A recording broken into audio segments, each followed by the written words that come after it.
நாமக்கல் மாவட்டம் பரமத்தி வேலூரை அடுத்த சித்தம்பூண்டி அருகே மூதாட்டி சாமியாத்தால் கொலை செய்யப்பட்ட வழக்கில் கைது செய்யப்பட்ட இருவரை எவ்வாறு கொலை நடந்தது என நடத்தி காட்ட சம்பவ இடத்திற்கு போலீசார் அழைத்து வந்தனர். இது பற்றிய கூடுதல் விவரங்களை எமது செய்தியாளர் ஸ்ரீதர் வழங்கிட கேட்கலாம். ஸ்ரீதர், வணக்கம். சம்பவம் நடந்த இடத்திற்கு குற்றம் சாட்டப்பட்ட இருவரையும் அழைத்து வந்து என்னென்ன பணிகள் அங்கு மேற்கொள்ளப்பட்டிருக்கிறது, அங்குள்ள சூழல் என்ன? ஸ்ரீதர், விரிவா சொல்லுங்க.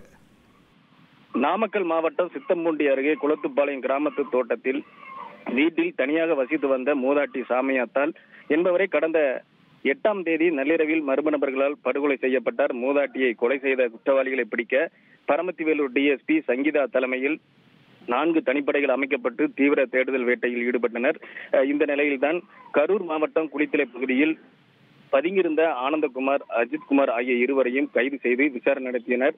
போலீசார் நடத்திய விசாரணையில் இருவரும் ஈரோடு மாவட்டம் தாளம்பாடியை சேர்ந்தவர்கள் என்பதும் நகை மற்றும் பணத்திற்காக மூதாட்டியை கொலை செய்ததாக அவர்கள் அந்த வாக்குமூலத்தில் ஒப்புக்கொண்டனர். இந்த நிலையில் கொலை செய்தது எப்படி என்பது குறித்து அதை நடித்து காட்டுவதற்காகவும் அந்த கொலையை பயன்படுத்திய ஆயுதம் எங்கே உள்ளது என்பது குறித்தும் அது குறித்து விசாரணை நடத்துவதற்காக கொலை நடந்த பகுதியான அந்த குளத்துப்பாளையத்துக்கு போலீசார் அஜித்குமார் மற்றும் ஆனந்தகுமாரை அழைத்து சென்றனர்.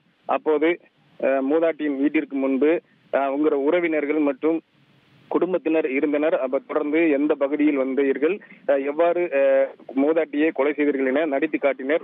தொடர்ந்து வேனில் அந்த இரு குற்றவாளிகளையும் ஏற்றி கொண்டு செல்லும் போது அந்த உறவினர்களும் குடும்பத்தினரும் குற்றவாளிகளை நாங்கள் பார்க்க வேண்டும் என போலீசாரிடம் வாக்குவாதத்தில் ஈடுபட்டனர். இதனால் அங்கு பெரும் பரபரப்பு ஏற்பட்டது. தொடர்ந்து அந்த வேன் முன்பு ஒரு பெண் தர்ணா போராட்டத்திலும் ஈடுபட்டார். இதனை அடுத்து அந்த உறவினர்கள் முன்பில் அந்த குற்றவாளிகளையும் காண்பிக்கப்பட்டது. தொடர்ந்து அந்த குற்றவாளியில் ஒருவர் ஆனந்தகுமார் என்பவர் அந்த உயிரிழந்த சாமியாத்தால் என்பவருடைய தோட்டத்தில் கடந்த 2 ஆண்டுகளுக்கு முன்பு வேலை பார்த்தது குறிப்பிடத்தக்கது.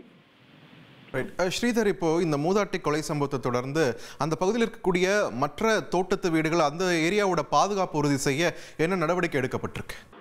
அதாவது இந்த மூதாட்டியோட கொலை வழக்கு தொடர்பாக நாமக்கல் எஸ்பி ராஜேஷ் கண்ணன் ஏற்கனவே அந்த பகுதியைச் சேர்ந்த பொதுமக்களையும் அந்த ஊர் பொதுமக்களையும் அந்த உறவினரையும் அழைத்து விசாரணை நடத்தினார். அதாவது தனியாக தோட்டத்தில் வீட்டில் இருக்கும்போது கண்டிப்பாக நீங்க கண்காணிப்பு கேமரா அமைத்திருக்க வேண்டும் எனவும் அவர் வலியுறுத்தினார். இந்த சூழ்நிலையில தான் குற்றவாளிகள் இருவரையும் நாமக்கல் டிஎஸ்பி மற்றும் பரமத்திவேலூர் டிஎஸ்பி சங்கீதா ஆகியோர் தனிப்படை கொண்டு பிடிக்கப்பட்டுள்ளனர்.